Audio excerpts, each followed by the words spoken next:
Hello and greetings. Carol Fitzgerald here from veganrecipesforhealth.com.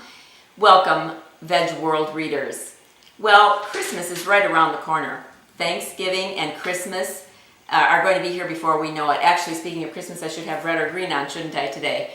But anyway, I'm going to prepare a pasta bake for you that will be just great for the holidays and all of your holiday company. There are so many things I like about this dish, and one of them is that it makes a lot. So if you've got other things on your buffet, you probably can serve 20 or 25 people with this dish. If you don't have that many people coming, you can divide the portions. So put it in two 9 by 13 pans instead of one 10 by 15 pan. And then you can use one for your company and freeze one. That's another thing I like about it, is that you can freeze it. So, and the fact that you can make it ahead is wonderful because, as I said, it does freeze well. The other thing I like about it is that it is so delicious that even non-vegans like this dish, and further, they don't know the difference. I've made it many times for non-vegans and they just swear that there's meat in it. I use veggie crumbles. So anyway, join me over at my stove and we'll get started with this dish. Okay, so here we are at the stove. I have some veggie crumbles in the pot already, but I just wanted to show you how this comes. This is the box that it comes in. They're non-GMO veggie crumbles, smart ground by Light Life, and it's veggie protein and all vegan. And they come in these little hermetically sealed vacuum packs. So I kind of had to squeeze it a little bit, but I just wanted you to see how it came. I'm going to put the rest of it in here. And turn my stove on. I've got a little bit of water in there. No oil, but a little bit of water. And you just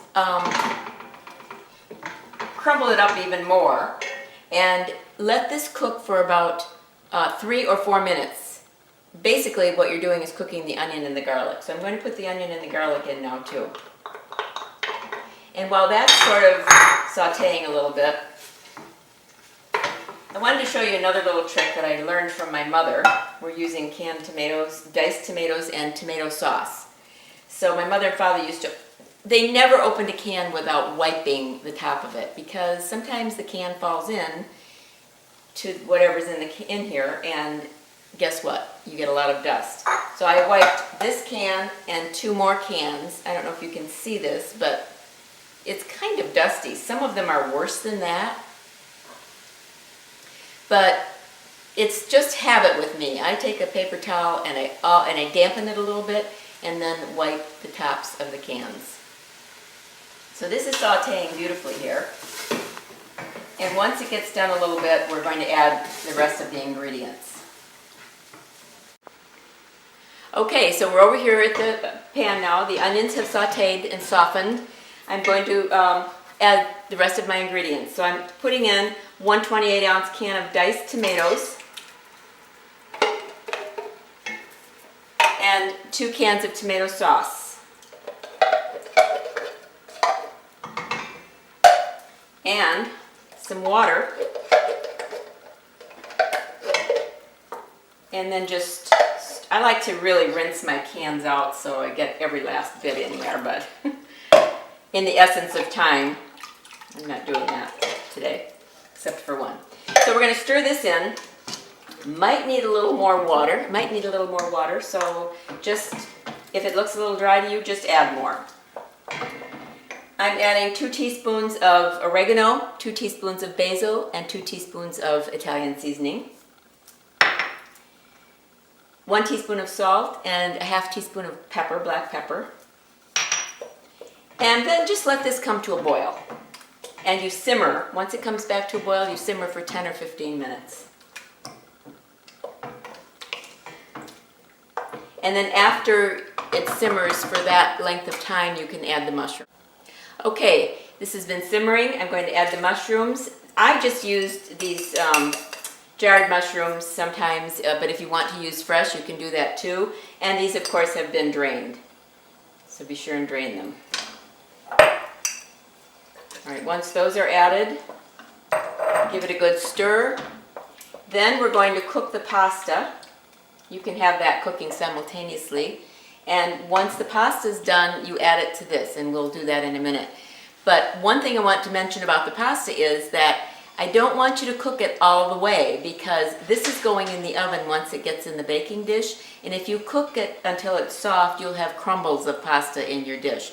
So cook the pasta only until it's, you know, not nearly al dente. Let's say that. And then it will continue baking in the oven. So here we are, our pasta's done. And as you can see, I've got two colors of pasta. I have a confession to make. I bought my pastas at two separate times. So one time I bought 100% whole wheat pasta, and the other time I bought 100% whole grain brown rice pasta.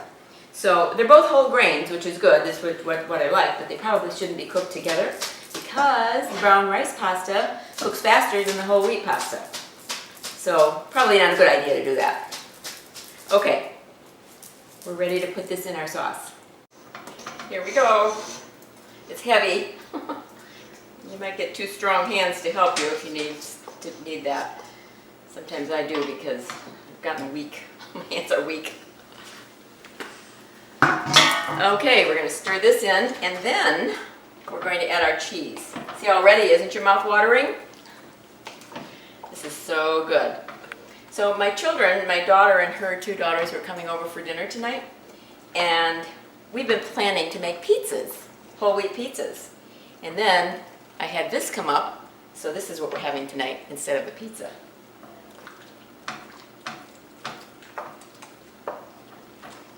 Okay, I see a tomato skin there. We're taking that out.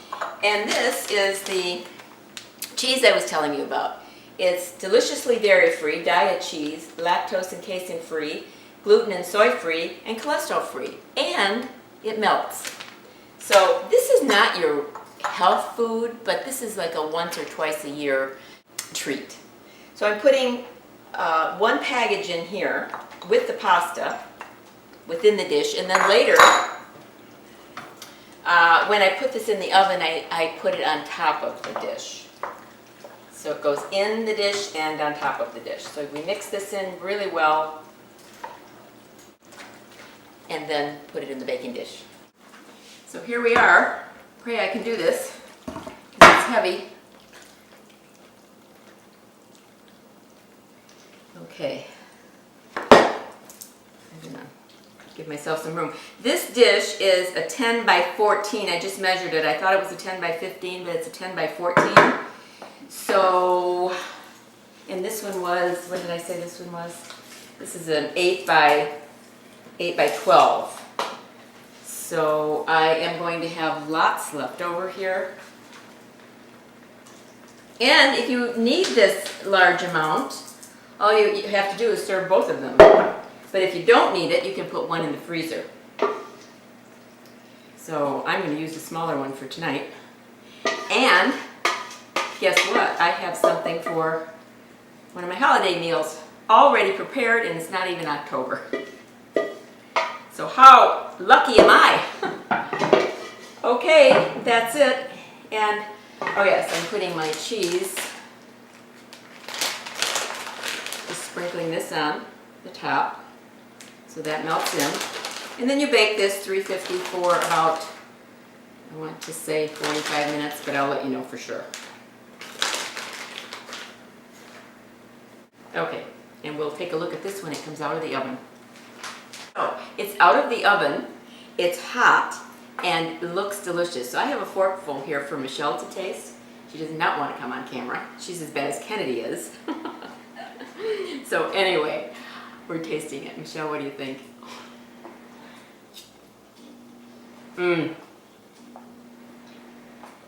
It is delicious. I love it. I love it. Great. So she verifies that it's really good. Okay, that's it. Take care.